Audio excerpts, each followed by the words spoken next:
Shalom Bapak Ibu dan Saudara, jumpa lagi di dalam Efrata Devotion kita pada pagi hari ini.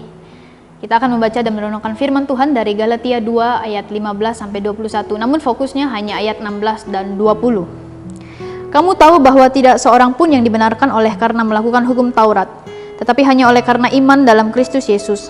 Sebab itu kami pun telah percaya kepada Kristus Yesus, supaya kami dibenarkan oleh karena iman dalam Kristus dan bukan oleh karena melakukan hukum Taurat. Sebab tidak ada seorang pun yang dibenarkan oleh karena melakukan hukum Taurat.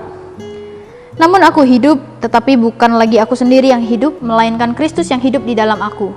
Dan hidupku yang kuhidupi sekarang di dalam daging adalah hidup oleh iman dalam Anak Allah yang telah mengasihi aku dan menyerahkan dirinya untuk aku.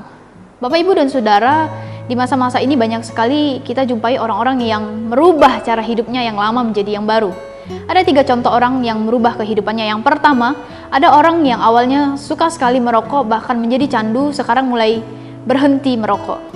Nah, yang tadinya suka berfoya-foya, akhirnya jadi irit dan bekerja keras karena dipepet karena situasi yang dialaminya.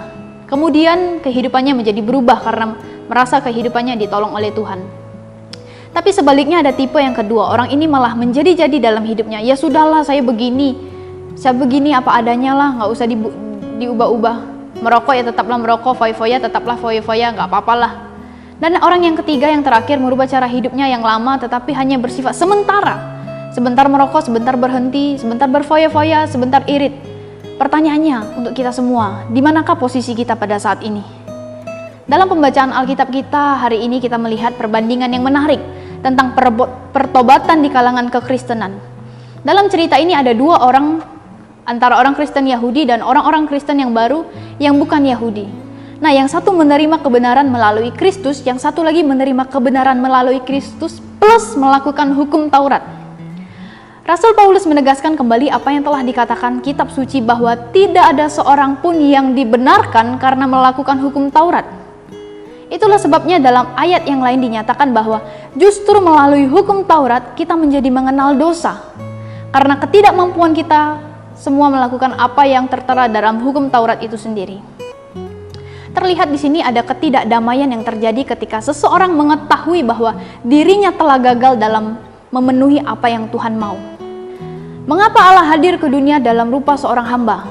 Jelas karena untuk menyempurnakan apa yang paling mendasar dari tuntutan hukum Taurat, yaitu hukum kasih. Salah satu hal yang terjadi adalah orang Kristen Yahudi berselisih paham dengan saudara seiman mereka sendiri tentang hal yang tidak benar dalam iman mereka. Mereka menganggap bahwa keselamatan datang dari melakukan hukum Taurat. Padahal itu tidak mungkin terjadi, sebab setiap manusia justru mengenal dosa karena ketidakberdayaannya memenuhi hukum Taurat. Bapak, Ibu, Saudara sekalian, kehadiran Kristus mengubah kehidupan.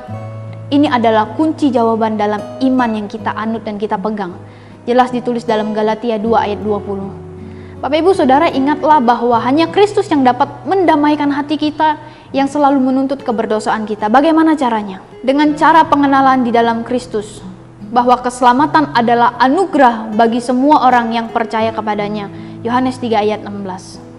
Nah, Bapak, Ibu, Saudara, jika kehidupan kita hari ini masih persis sama seperti apa yang terjadi dalam teks Alkitab yang kita baca hari ini, saling menjatuhkan, saling memojokkan, saling tuduh, dan lain-lain, seharusnya kita mulai bertanya pada diri kita sendiri, benarkah di sini, di dalam hidupku hari ini ada Kristus? Pertanyaannya untuk kita semua, apakah kita bertobat karena hukum Kristus, atau karena kita sudah lahir baru, atau pertobatan yang sebenarnya semu, karena kita hidup di keluarga Kristen, atau karena kita takut tidak masuk surga? Bukan karena percaya, tapi karena hanya sekedar butuh agama yang menyelamatkan kehidupan kita. Mari kita berdoa. Tuhan Yesus yang baik, kami sungguh mengucap syukur untuk pengampunan yang Tuhan berikan kepada kami. Ampuni kami Tuhan ketika kami tidak taat kepada Tuhan. Ampuni kami ketika kami lalai. Kami sering kali jatuh bangun di dalam dosa, tetapi Engkau setia mengampuni kami. Hari ini kami mau datang, kami mau mengaku dosa. Kami mau meminta ampun kepada Tuhan, ampuni setiap kesalahan kami. Biarkan kami datang terus dengan penuh pengharapan yang baru akan kepada Tuhan. Terima kasih Tuhan Yesus yang baik, kami menyerahkan kehidupan kami sepanjang hari ini ke dalam tangan Tuhan. Hanya di dalam nama Tuhan Yesus kami sudah berdoa dan mengucap syukur. Amin.